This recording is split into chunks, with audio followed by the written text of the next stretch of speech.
saya pada pagi hari ini, jemaat Tuhan, adalah gambar Allah melalui community. Dan sementara Penatua Datuk Dr. Jamili membawa kita dalam sakramen perjamuan kudus, beliau mengatakan bahwa pertemuan itu sepatutnya mendatangkan kebaikan dan bukan keburukan. Dan itu begitu berkait rapat dengan gambar Allah melalui community. Ketika disebut tentang pertemuan, itu berbicara tentang community. Dan kalau community iman itu, kalau community di atas dasar Tuhan Yesus Kristus itu sepatutnya mendatangkan kebaikan. Dan saya rindukan, doa saya adalah setiap jemaat menikmati, menerima, mengalami kebaikan demi kebaikan di dalam persekutuan dan ibadah orang-orang percaya. Amin. Itulah yang kita mau terima pada pagi hari ini. Dan bukan keburukan, bukan lagi sesuatu yang melemahkan. Sepanjang minggu ini terlampau banyak hal. Sudah pelbagai keadaan yang kita alami sebagai orang-orang percaya. Mungkinkah itu di dalam keluarga kita, mungkinkah secara pribadi, di tempat kerja, dengan orang yang kita jumpa, macam-macam yang kita alami. Tapi di tempat ini kita duduk dekat kaki Tuhan, menerima kasih sayang Tuhan, kebaikan daripada pertemuan ibadah. Dan kita percaya itulah yang Tuhan mau berikan kepada kita. Karena tanpa kekuatan Tuhan, kita tidak dapat mengharungi hari seterusnya. Kekuatan kita sendiri tidak memampukan kita. Ada gambar Allah melalui community. Dan saya mulahkan dengan kutipan daripada firman Tuhan ini di dalam Kejadian pasal 1 ayat 26. Saya bacakan dengan suara kedengaran. Berfirmanlah Allah, baiklah kita menjadikan manusia menurut gambar dan rupa kita, supaya mereka berkuasa atas ikan-ikan di laut dan burung-burung di udara, dan atas ternak, dan atas seluruh bumi, dan atas segala binatang melata yang merayap di bumi. Satu kata yang saya ingin fokuskan kepada jemaat Tuhan pagi hari ini adalah perkataan kita itu. Yang di highlight, yang di bold besar itu di screen yang kita dapat lihat ini. Berfirmanlah Allah, baiklah kita menjadikan manusia menurut gambar dan rupa kita. Sementara saya membaca firman Tuhan ini balik-balik, sudah banyak diberitakan, mungkin di tempat-tempat lain, di gereja-gereja lain. Satu masa perkataan kita itu begitu menusuk di hati. Dan persoalan yang datang dalam hati saya adalah ini. Jika Allah sendiri, Allah yang maha kuasa, Allah yang maha tahu, Allah yang maha hadir, Allah sendiri berkata kita, siapakah manusia untuk berkata saya? Dan ini betul-betul berbicara kuat dalam hati saya. Memang dalam kehidupan kita sehari-hari tidak ada masalahnya untuk menggunakan perkataan kita. Tidak ada masalahnya untuk menggunakan perkataan saya. Ini adalah satu bentuk metafora. Setiap hari, setiap masa, di mana-mana kita berada, kalau kita mau berkomunikasi kepada satu sama lain, kita, saya, dan kata ganti nama diri yang lain, kita akan sering kali gunakan untuk tujuan berkomunikasi. Tetapi apa yang berbicara dalam hati saya melalui perkataan kita dan saya pagi ini adalah kita itu merujuk kepada community. Merujuk kepada orang yang lebih banyak. Dan saya itu merujuk kepada individu. Rupanya dalam kisah penciptaan langit dan bumi, cara gerak Allah, cara kerja Allah bukan secara individu, tetapi secara bercommunity. Ada communion semasa penciptaan Tuhan itu. Itu adalah ciri dan karakter Allah. Dan dalam arti kata lain, ini sangat membuka pikiran saya. Rupanya Allah ini tidak bersifat individualistik. Dalam kisah penciptaan rentetan dari hari pertama sampai hari ke-6 itu, sebelum Allah berehat dari penciptaan itu, cara kerja dan cara gerak Allah itu dalam community. Dan yang lebih indah lagi adalah ketika Allah menciptakan manusia itu. Allah menciptakan manusia di dalam kesepakatan pribadi Tritunggal itu. Kita itu bukan hanya merujuk kepada community, satu hal lagi kita mengerti bahwa disinilah dasar ayatnya, Allah itu adalah Allah Tritunggal. Tapi pagi hari ini saya tidak akan mengulas lebih banyak tentang itu. Tetapi saya lebih mengambil sifat community Allah ini yang tidak individu. Ketika menciptakan manusia, sebenarnya Allah berada di dalam kesepakatan. Begitu indah sekali. Manusia diciptakan, tidak ada konflik di antara pribadi-pribadi Allah itu. Di dalam kesatuan, di dalam kesepakatan. Dan itu merupakan gambar Allah yang indah. Dan saya percaya kalau kita mau teruskan gambar Allah di dalam community, dalam kesepakatan itu adalah melalui kesatuan dan kesepakatan orang-orang percaya pada waktu-waktu ini.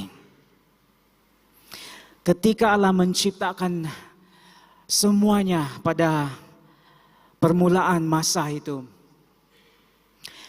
hari pertama, kedua, ketiga, sampai hari ke-6, Allah selalu berkata seperti ini. Semuanya itu dilihat manusia dan dilihat Allah dan sangat baik. Hanya ada satu yang tidak baik. Allah berkata seperti ini, tidak baik manusia itu seorang diri. Jadi dari sini kita dapat melihat Allah sangat berkenan, Allah sangat excited tentang hal community.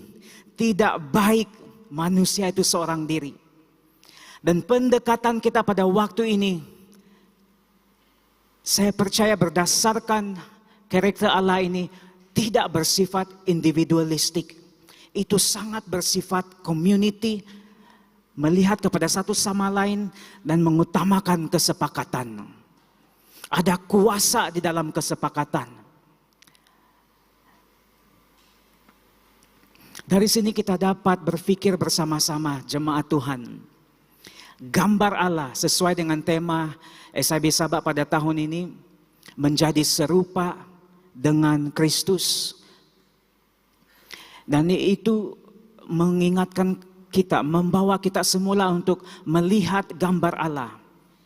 Namun persoalan yang kita mau pikirkan dan saya ingin bawa jemaat untuk kita renungkan bersama-sama pagi hari ini ialah gambar Allah itu adakah merujuk kepada individualistik ataupun community?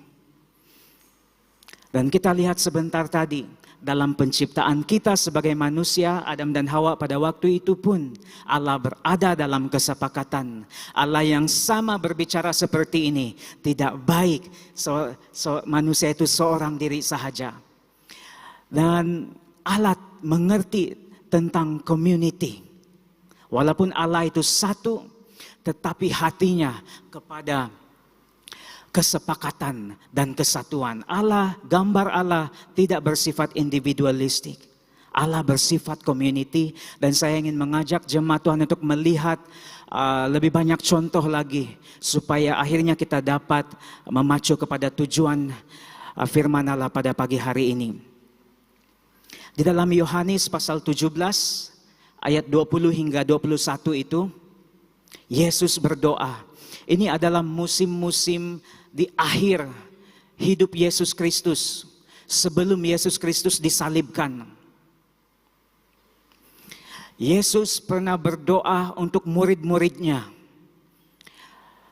Sebelum dia berdoa itu, Yudas sudah pun menganiaya Yesus Kristus dan Yudas pergi meninggalkan 11 murid yang lain. Jadi pada waktu itu hanya ada Yesus dan hanya ada 11 murid. Dan Yesus berkata, dan bukan untuk mereka ini saja aku berdoa. Ini doa Yesus kepada Bapa. Mereka ini merujuk kepada 11 murid. Yudas tidak ada di situ.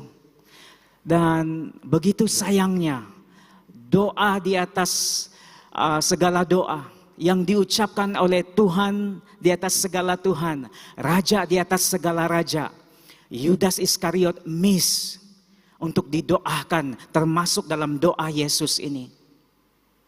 Dari sinilah saya percaya manfaat doa jemaat Tuhan. Doa itu mempunyai manfaatnya. Dan begitu sayang sekali hanya 11 murid yang mengalami manfaat doa Yesus ini. Dan Yesus berdoa seperti ini.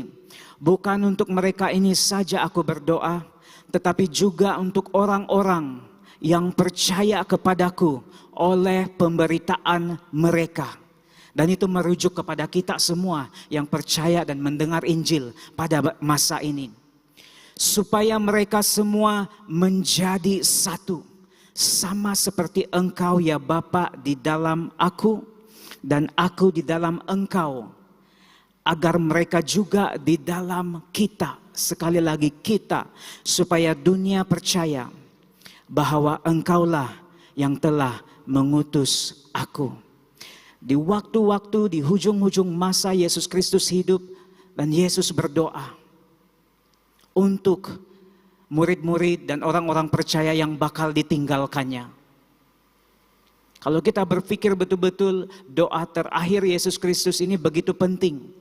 Karena itulah yang akan ditinggalkannya untuk kita yang percaya, untuk murid-murid yang percaya pada waktu itu.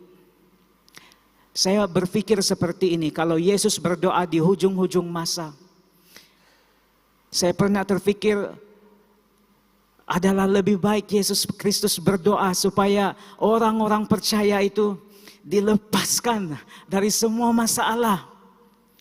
Tidak dibebani dengan banyak kesusahan-kesusahan, bencana-bencana dan hal-hal yang tidak dijangka di dunia. Yesus Kristus boleh berdoa supaya orang-orang percaya ini sukses. Sewaktu hidup di dunia ketika Yesus meninggalkan murid-murid dan berada di surga. Dan mengirimkan Roh Kudus bagi kita. Tapi biarlah Yesus berdoa untuk sukses, aman, damai dan kuasa jahat, kuasa kegelapan itu tidak mampu menyerang kita semua dan sebagainya. Dalam banyak-banyak hal, Yesus mendoakan satu perkara, bukan seperti yang saya sebutkan tadi, tapi dia doakan supaya mereka semua menjadi satu. Sama seperti engkau, ya Bapa, di dalam aku, dan aku di dalam engkau, agar mereka juga di dalam kita. Akhirnya Yesus Kristus kembali kepada yang semula. Kesepakatan, kesatuan, communion, community.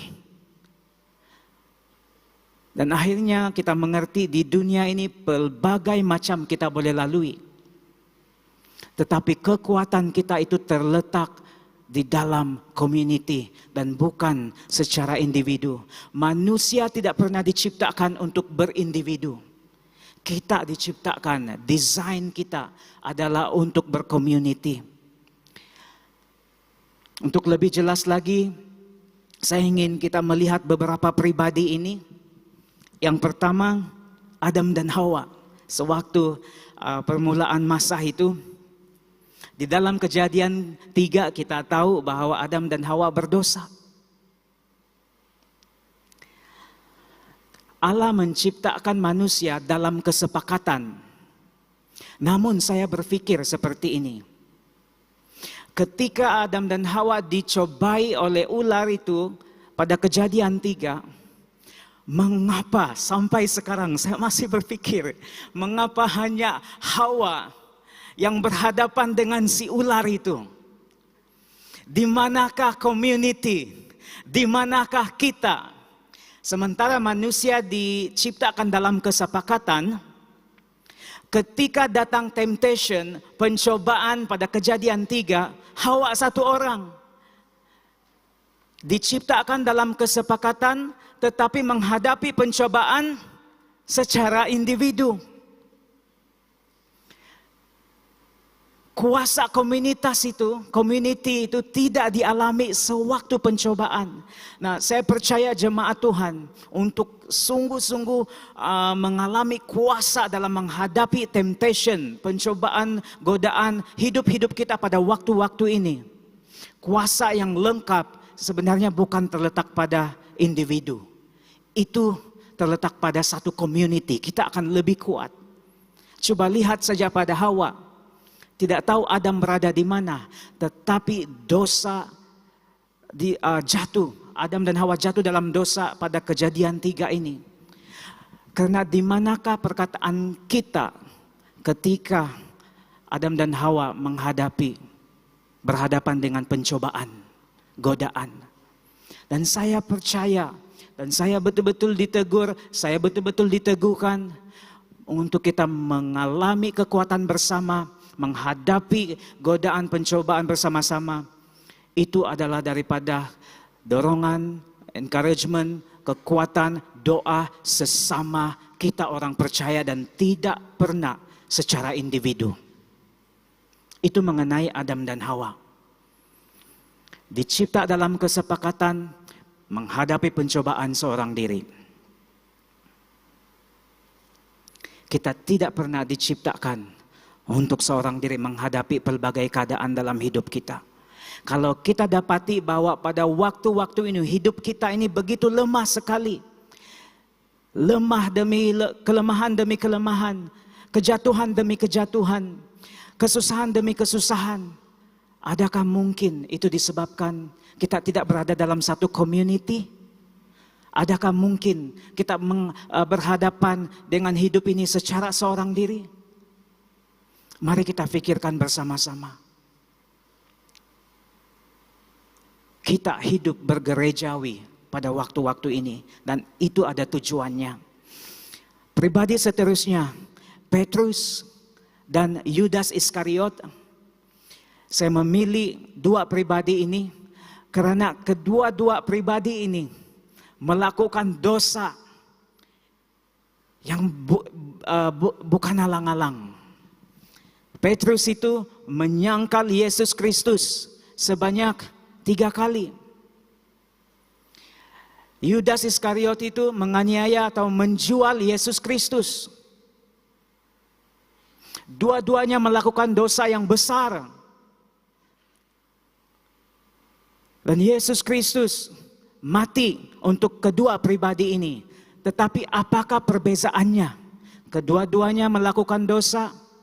Bezanya, Petrus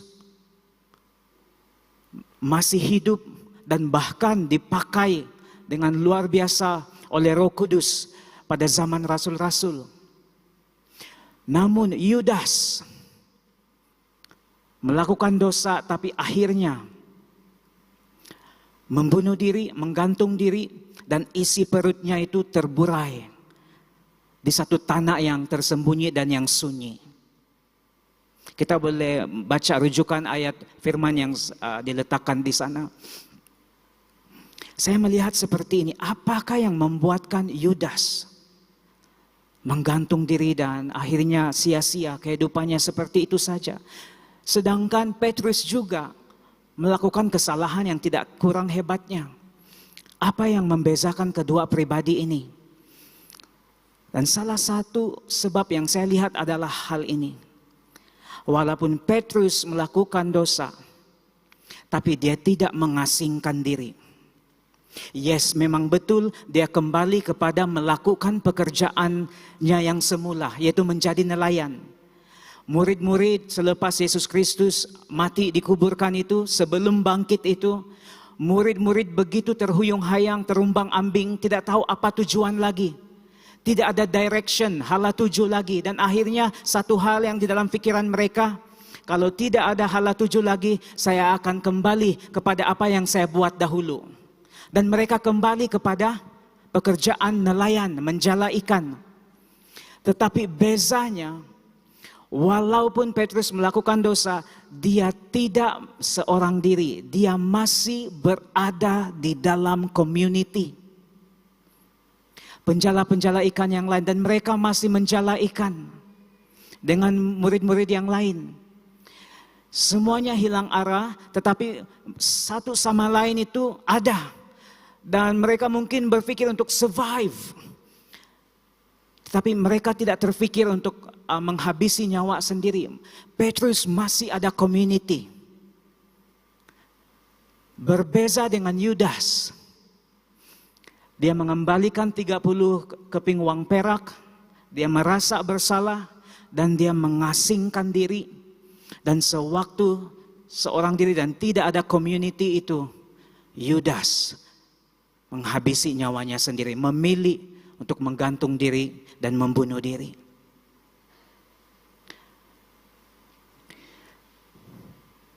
Itulah sebabnya saya dapat melihat kebenaran ini. Sewaktu seseorang itu mempunyai masalah dan begitu taksub dengan masalah itu, atau mungkin merasa terhimpit dan berat sekali dan merasa malu untuk bercampur dengan community,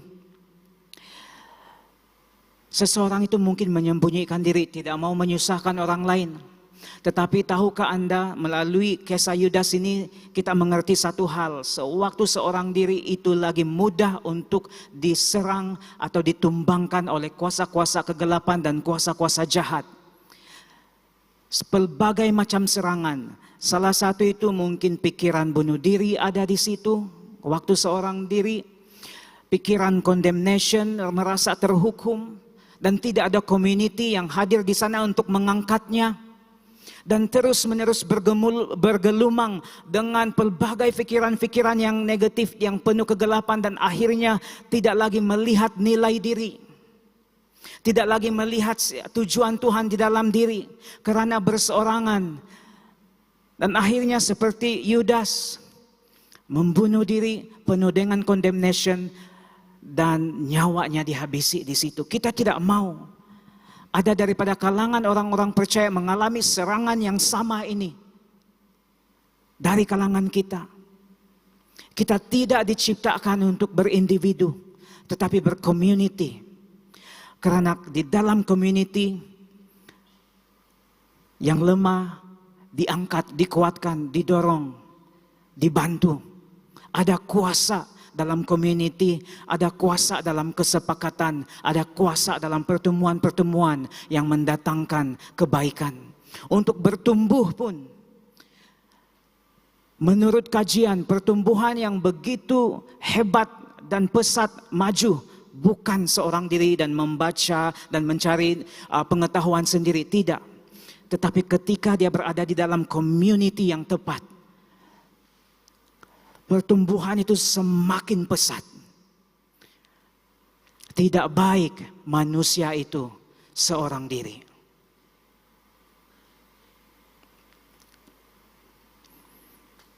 Matius 18, 19 dan 20 berkata seperti ini. Dan lagi, aku berkata kepadamu, ini adalah ucapan Yesus Kristus sendiri. Jika dua orang daripadamu di dunia ini sepakat meminta apapun juga, permintaan mereka itu akan dikabulkan oleh Bapakku yang di sorga. Sebab di mana 2 atau 3 orang berkumpul dalam namaku, di situ aku ada di tengah-tengah mereka. Daripada ayat ini kita dapat melihat nadi Tuhan, nadi Allah. Kita dapat melihat betapa gairahnya Allah, betapa excitednya Allah dengan pertemuan-pertemuan, dengan perkumpulan-perkumpulan. Kalau ada 2 orang daripadamu di dunia ini sepakat meminta apapun juga, permintaan mereka itu akan dikabulkan oleh Bapa. 2 atau 3 berkumpul, aku ada di tengah-tengah mereka. Bukankah ini menunjukkan bahwa Allah sungguh berkenan dengan perkumpulan? Dan ini merefleksikan gambar Allah sendiri yang sebenarnya. Saya juga tertanya-tanya, Kenapa Allah begitu gairah dengan 2-3 orang yang berkumpul bersama-sama ini? Adakah Allah tidak mendengar doa satu orang yang berdoa kepada Bapa? Kita tahu Allah ini Maha besar, Maha tahu, Maha hadir. Doa satu orang ketika berdoa seorang diri itu pun didengar Tuhan. Bukan hanya doa-doa atau 3 orang. Tetapi karena manusia itu diciptakan dalam kesepakatan. Manusia itu juga datang kepada Allah dalam kesepakatan. Karena itu merefleksikan gambar Allah. Doa Yesus Kristus dalam banyak-banyak hal. Dia berdoa mengenai semua menjadi satu. Orang-orang percaya menjadi satu. Untuk kita membuat keputusan pun sesuai dengan konteks Matius 18 dan ayat 19 dan 20 ini. Ada baiknya saya bacakan konteks sebenar Matius 18 ini. Konteks sebenarnya itu ialah tentang menasihati sesama saudara. Saya senang baca ayat 15 hingga 17, ayat sebelum daripada teks ini. Apabila saudaramu berbuat dosa, tegurlah dia di bawah 4 mata. Jika ia mendengarkan nasihatmu, engkau telah mendapatkannya kembali. 16. Jika ia tidak mendengarkan engkau, bawalah seorang atau 2 orang lagi, supaya atas keterangan 2 atau 3 orang saksi, perkara itu tidak disangsikan. 17. Jika ia tidak mau mendengarkan mereka, sampaikanlah soalnya kepada jemaat. Dan jika ia tidak mau juga mendengarkan jemaat, pandanglah dia sebagai seorang yang tidak mengenal Allah atau seorang pemungut cukai. Dalam konteks untuk kita menegur orang pun, ataupun menjatuhkan hukuman tertentu kepada orang yang melakukan kesalahan, itu harus dibawa 2 atau 3 orang saksi. Tidak boleh satu individu saja membuat keputusan. Ada saksi. Dan kalau ada saksi pun, orang yang disabit kesalahan itu tidak mengaku, ada lagi jemaat untuk menjadikan keputusan itu sahih.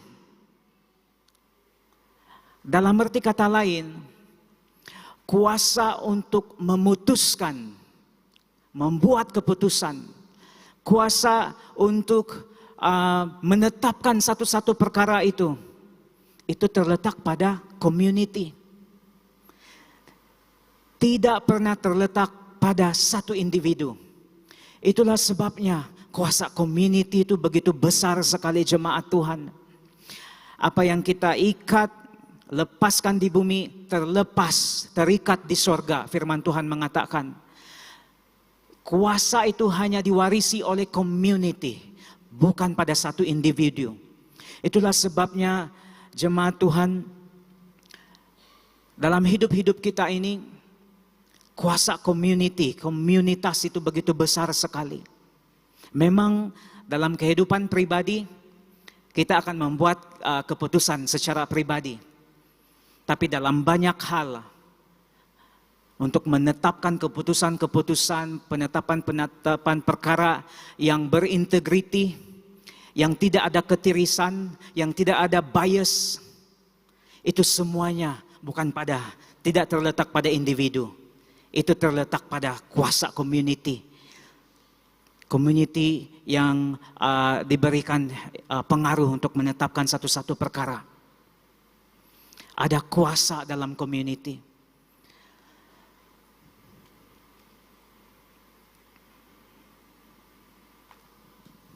Banyak di antara kita yang mengetahui bahwa di luar sana, khususnya Amerika Syarikat, sudah menetapkan satu undang-undang yang dinamakan individual rights.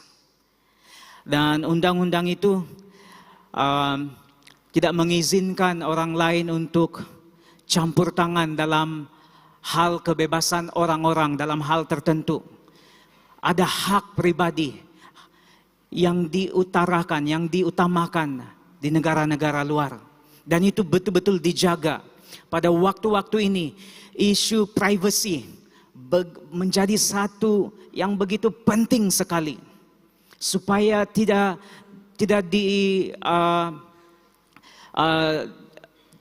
bocor, tidak terbuka kepada orang-orang lain karena mengganggu hak privasi. Itu ada fungsi pada tempatnya. Tapi pagi hari ini kita berbicara tentang gambar Allah. Dan satu gambar Allah yang begitu nyata sekali kepada kita ialah kita, community, kesepakatan. Matius 5 ayat 16 mengatakan, demikianlah hendaknya terangmu bercahaya di depan orang, supaya mereka melihat perbuatanmu yang baik dan memuliakan Bapakmu yang di sorga. Terang yang diberikan oleh Tuhan kepada kita, itu pun bukan untuk kita simpan sendiri. Itu harus mengalir kepada orang lain. Hendaknya terangmu bercahaya di depan orang, supaya mereka melihat perbuatanmu yang baik. Allah hanya dapat dimuliakan di muka bumi ini kalau ada orang-orang percaya yang mengizinkan dirinya keluar dan bercahaya di luar sana. Salah satu terang yang perlu kita perhatikan adalah terang ibadah. Saya sangat bersyukur karena kita semakin ramai berada di dalam ruangan ini secara fisikal beribadah kepada Tuhan. Tidak ada masalahnya beribadah secara online. Pada waktu-waktu tertentu, musim-musim tertentu, kalau saya tidak berada hari Ahad di gereja kita pun, saya sangat bergantung kepada online untuk melihat ibadah kita. Tidak ada masalahnya dengan ibadah online. Dan itulah sebabnya gereja kita ini sangat terbuka untuk ada ibadah hybrid. Satu fisikal, satu lagi online. Tetapi kita juga tidak mau mengambil kesempatan atas teknologi ini. Perbuatan baik dan satu terang yang sungguh-sungguh kita mau pelihara ialah beribadah secara berkomuniti itu. Khusus untuk orang-orang yang mungkin lebih muda.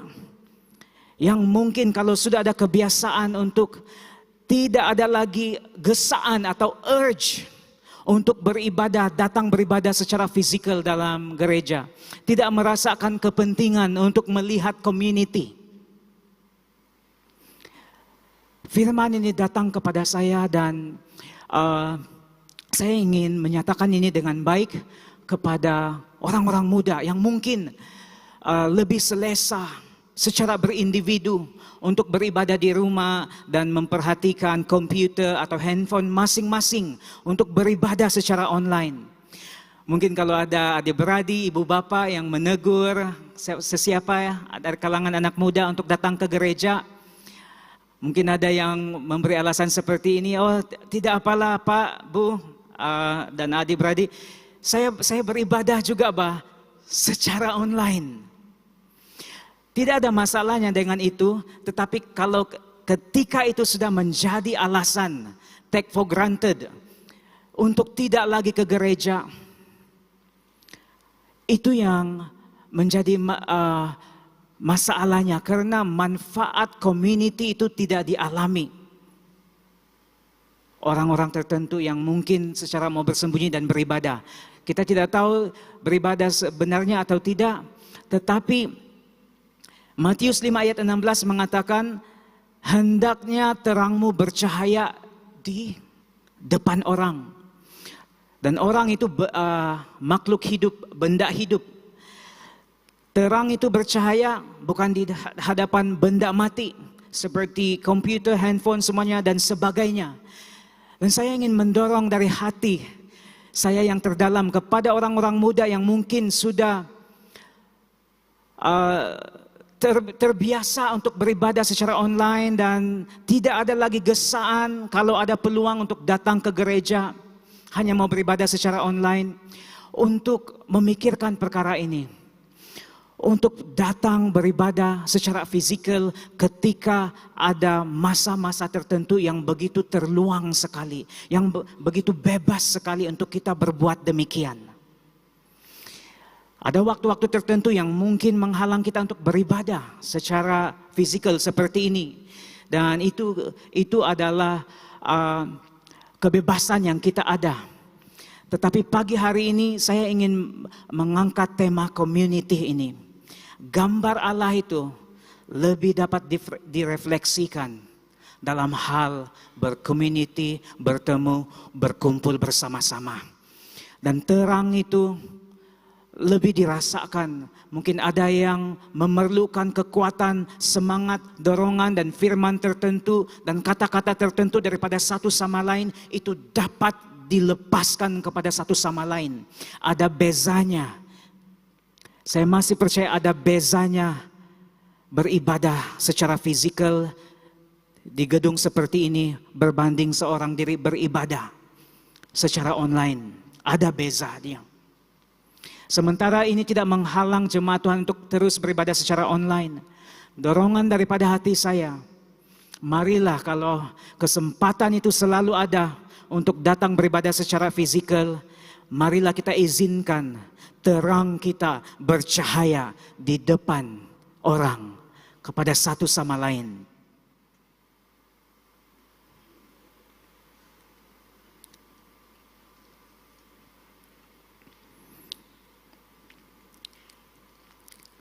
Minta izin tim media untuk 2 Korintus 8, 14 ayat 15.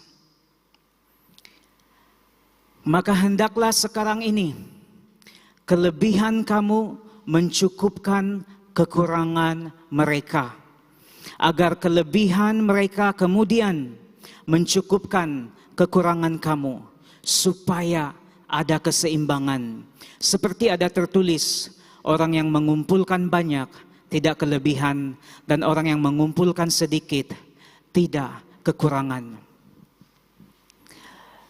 Di sini saya melihat satu alasan yang sangat kukuh mengapa kita mau berkomuniti pada waktu-waktu ini. Dan alasan itu, sebab yang utama itu adalah keseimbangan. Ramai orang juga yang berada di satu-satu community itu, dia semakin teruk, bukan menjadi semakin baik. Dan untuk merubah hidupnya itu menjadi semakin baik, dia perlu diletakkan kepada satu community yang lebih sehat. Jangan salah memilih community. Maksud saya untuk hidup dalam bercommunity yang mendatangkan kebaikan itu adalah community yang seimbang. Dari kalangan community itu kalau ada kelebihan dalam hal rohani maupun jasmani, itu mencukupkan golongan yang kurang. Kalau ada kekurangan, kalau ada kelebihan, itu mencukupkan kekurangan. Dan kekurangan yang ada itu dilengkapi. Itulah yang kita maukan dalam satu-satu bentuk community. Sedikit latar belakang untuk 2 Korintus 8 ini. Pada pemerintahan Maharaja Claudius, Empire Roma, pada waktu itu berlaku kelaparan yang begitu hebat sekali melanda dunia. Dan yang termasuk mengalami kelaparan itu adalah Israel pada masa itu. Orang-orang Yahudi di Yudea, di Yerusalem mengalami kesusahan mendapatkan makanan. Dan apa yang dilakukan oleh Paulus, Barnabas dan orang-orang percaya pada waktu itu ialah menggesa orang-orang Yunani. Bukan Yahudi, Yunani. Dan kita tahu bahwa orang Yahudi dan orang Yunani pada zaman itu sukar sekali untuk bersatu. Karena Yahudi dengan pikirannya adalah umat pilihan Tuhan yang dipilih Tuhan dan janji Tuhan melalui keturunan Yahudi. Yunani pula orang yang tidak mengenal Allah, tidak mempunyai kitab Taurat, dan orang yang dianggap di luar daripada kasih Allah pada waktu itu. Tetapi karena karya Yesus Kristus di kayu salib yang diberitakan oleh rasul-rasul pada waktu itu, Yahudi dan Yunani bersatu. Dan tidak ada lagi lelaki, tidak ada lagi perempuan, tidak ada lagi hamba dan tuan, tidak ada lagi Yahudi dan Yunani, semuanya disatukan di bawah kasih Tuhan. Dan apa yang terjadi? Orang Yunani mengumpulkan sejumlah uang untuk dikirimkan ke Yudea, ke Yerusalem, supaya kesusahan-kesusahan orang Yahudi pada waktu itu dapat dibantu. Ada keseimbangan. Dan inilah community yang membangkitkan. Inilah community yang membangun kita. Kalau ada daripada kalangan kita, jemaat Tuhan, yang mungkin sedang berada dalam satu community pada waktu-waktu ini, Anda berada dalam kekurangan, dan di dalam kekurangan itu Anda berada dalam community, Anda semakin menjadi kurang. Ini boleh secara jasmani maupun rohani. Pikirkan semula tentang community yang Anda berada itu. Sebab ketika Anda berada di satu community itu, Anda semakin lebih baik, bukan menjadi semakin lemah. Kelebihan yang ada, kalau tidak mengalir kepada orang lain, itu pun satu community yang tidak seimbang. Kita mau community yang seimbang. Saya tidak tahu untuk anak-anak muda, kolik, kawan-kawan Anda, siapa yang Anda bergaul, di mana Anda berada.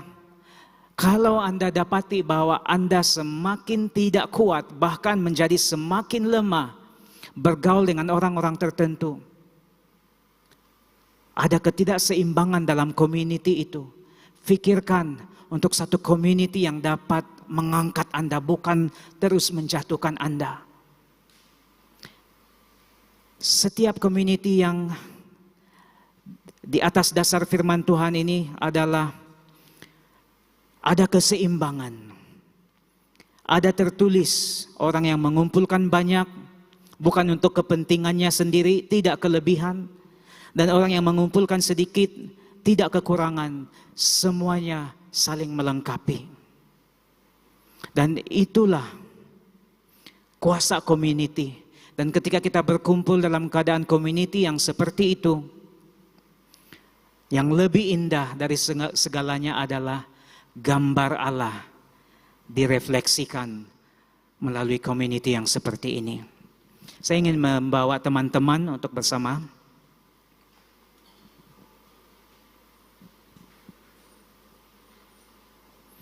Saya bersyukur, saya berterima kasih. Saya berada di dalam community SIB Kota Kinabalu Likas. Zaman sekolah minggu dan zaman remaja saya berada di gereja ini.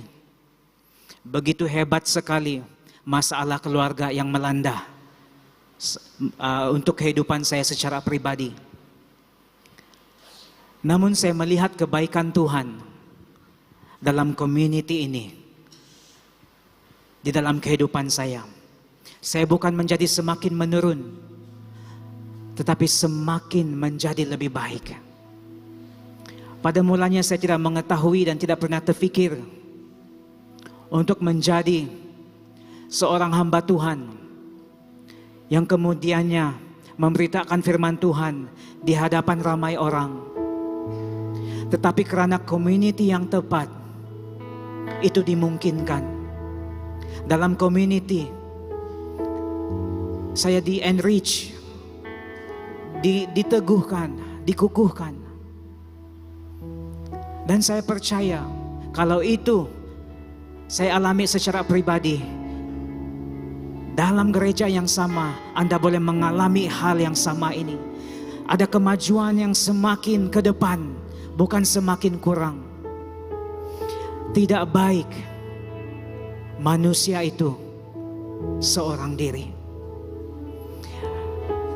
Kalau mungkin ada di kalangan kita yang tidak merasakan kuasa community dan mungkin merasa lebih baik saya terus-menerus seorang diri.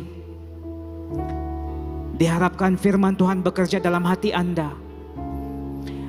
Community tidak sempurna, jemaat Tuhan. Ada saja kelemahan. Tetapi gambar Allah itu selalu bekerja di dalam community. Firman Tuhan mengatakan, kalau ada 2 atau 3 orang saja bersepakat berkumpul bersama, kuasa Tuhan ada di situ. Dan kita lebih daripada itu. Ada kuasa Tuhan di tengah-tengah kita. Kalau ada jemaat Tuhan yang menghadapi pencobaan yang mungkin begitu kuat dan tidak seperti sebelumnya, kita tidak mau ulangi apa yang dihadapi oleh Hawa, menghadapinya seorang diri. Kita ada bersama-sama dan kita boleh merasakan kuasa Tuhan itu di dalam community.